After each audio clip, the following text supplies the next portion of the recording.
Hi friends, நாங்கள் இன்றைக்கி என்ன பார்க்க போகிறோம்டா யாழ்ப்பாணத்து பாலாப்பம் எப்படி டேஸ்ட்டாக எப்படி செய்கிறதுன்றதை பார்ப்போம்.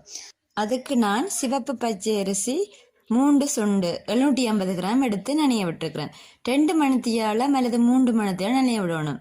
பிறகு அது தண்ணியை வடிச்சிட்டு மிக்சி கப்பில் போட்டு நாங்கள் அதை அடித்து வைக்கிறோம். அடித்து இந்த மாவாக்கைக்கு நாங்கள் அரிக்கும் போது வர அந்த சின்ன சின்ன குறுநாள் இருக்குது, அந்த குறுநாளை நாங்கள் எடுக்கிறோம். பாருங்க, 3 சுண்டுக்கு காய்ச்சுண்டலை குறுநாள் எடுக்கலாம்.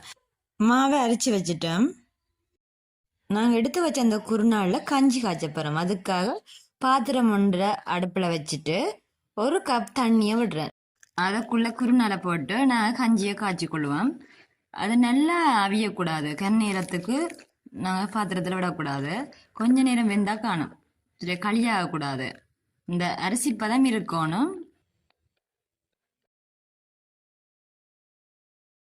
இந்த பதம் வந்தது நாங்கள் அடுப்பை ஆஃப் பண்ணுவோம். ஆஃப் பண்ணின பிறகு இறக்கப்பளவை தண்ணியை விட்டு அந்த சூட்டை தணிக்கிறதுக்காண்டி அதை விடுவோம். விட்டுட்டு ஆற விடுவோம். கொஞ்ச நேரம் ஆறட்டும்.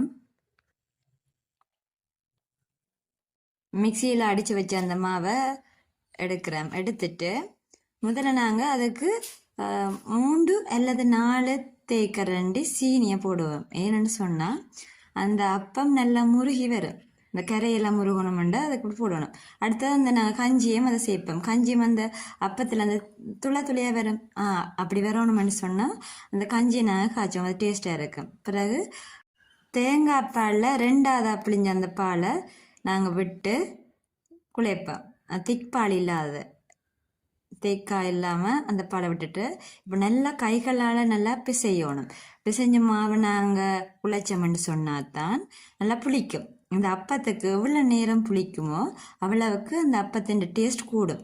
கையால் மாவை குழைக்க புளிக்கிற தன்மை கூடும். அதோட நாங்கள் பாலும் விட்டுனாங்க தானே, பால் விட்டதும் அந்த புளிக்கிற தன்மையை கூட்டுறதுக்கு மாவை நாங்கள் இப்படி நல்லா கரைச்சி போட்டு 12 மணி நேரம் அளவில் புளிக்க வைக்கணும்.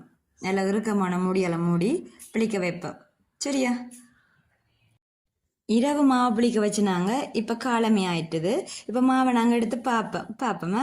மாவை எடுத்து பார்க்க பாருங்க இப்படி இருக்குது, நல்லா புளிச்சு வந்துருக்குது. இப்போ புளிச்சு வந்தால் நாங்கள் அப்பம் சுட அப்பத்தில் டேஸ்ட் கூடுவீங்க. பாருங்க, நல்லா புளிப்பாக இருக்கும்.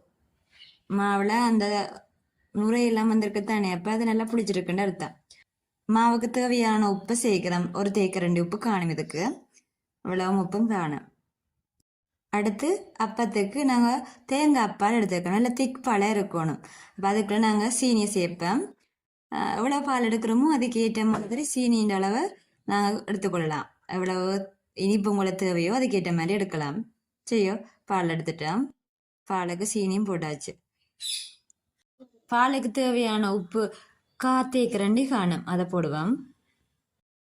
புளிச்ச மாவை நாங்கள் திருப்பி குழைக்க போகிறோம். 2ஆம் பாலை தேங்காய் பாலை 2ஆம் பாலை எடுத்து அதை விட்டு நாங்கள் குழைக்கிறோம். தோசை மாப்பதத்துக்கு ஏற்ற மாதிரி குழைச்சி கொள்கிறோம். பாருங்க, பாலை விட்டு இந்த அளவுக்கு குழைச்சி கொள்கிறோம். பாருங்க, அப்பச்சட்டி அடுப்பில் வச்சுட்டு இப்போ நாங்கள் மாவை ஊற்றி போட்டு இப்போ 2 கையாலையும் அதை நாங்கள் மாவை நல்லா சுற்றி கொள்வோம். பாருங்க, நல்லா வட்டமாக சுற்றுவோம். பிறகு நாங்கள் அடுப்பில் வச்சுட்டு அடுத்ததாக நாங்கள் பாலை விடுவோம். இதெல்லாம் பால் போதுமானது, பாலை விடுவோம். ஓகே, இப்போ மூடியெல்லாம் மூடிட்டு வேக விடுவோம். பாருங்க, இதில் வந்தோடனே அதை நாங்கள் எடுப்போம். அப்பம் சூப்பராக வந்திருக்கு. பாருங்க, நல்லா வெந்திருக்குது, கரையெல்லாம் நல்லா முருகி இருக்குது. நல்லா புளிச்சாத்தான் அந்த துளியாக வரும்.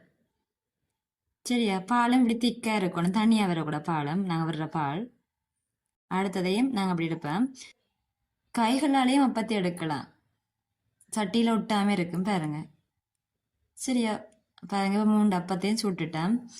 இந்த அப்பம் உங்களுக்கு பிடிச்சிருந்தா லைக் பண்ணுங்க, ஷேர் பண்ணுங்க, மறக்காமல் சப்ஸ்கிரைப் பண்ணி விடுங்க. தேங்க்யூ ஃபார் வாட்சிங்.